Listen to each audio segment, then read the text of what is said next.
नमस्तुभ्यं भगवते शंकराय महात्मने जगदुत्पत्तिविनाशानां हेतवे मोक्षहेतवे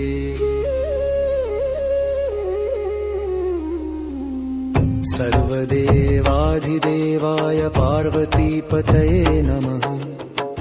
ऋषियोगिमुनीन्द्राणां त्वमेव परमागति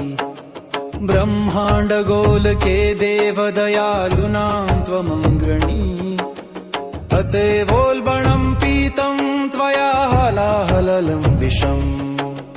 गंगाधर महादेव चन्द्रालंकृतमस्तक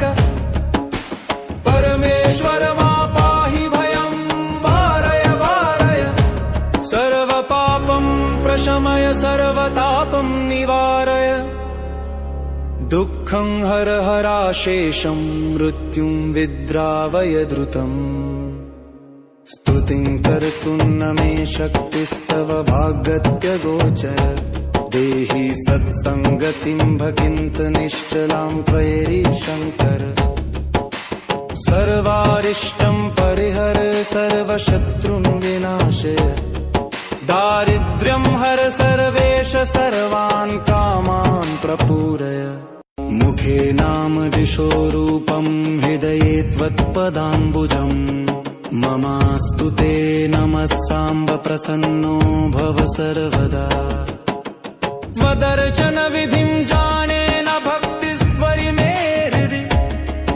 अथाप्यनुगृहाणेश केवलं दययोद्धर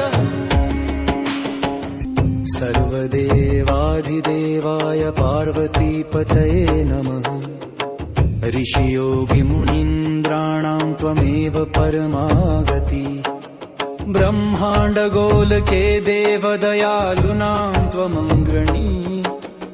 अतएवोल्बणं पीतं त्वया हलाहलं विषम् गंगाधर महादेव चन्द्रालंकृतमस्तक परमेश्वर मा पाहि भयं वारय वारय सर्वपापं प्रशमय सर्वतापं निवारय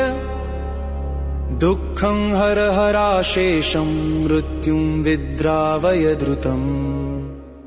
स्तुतिं कर्तुं न मे शक्तिस्तव भागत्य गोचर देहि सत्संगतिं भकिन्त निश्चलां त्वयि शंकर सर्वारिष्टं परिहर सर्वशत्रुं विनाशय दारिद्र्यं हर सर्वेश सर्वान् कामान् प्रपूरय मुखे नाम दिशो रूपं हृदये त्वत्पदाम्बुजम् ममास्तु ते नमः साम्ब प्रसन्नो भव सर्वदा त्वदर्चन विधिं जाने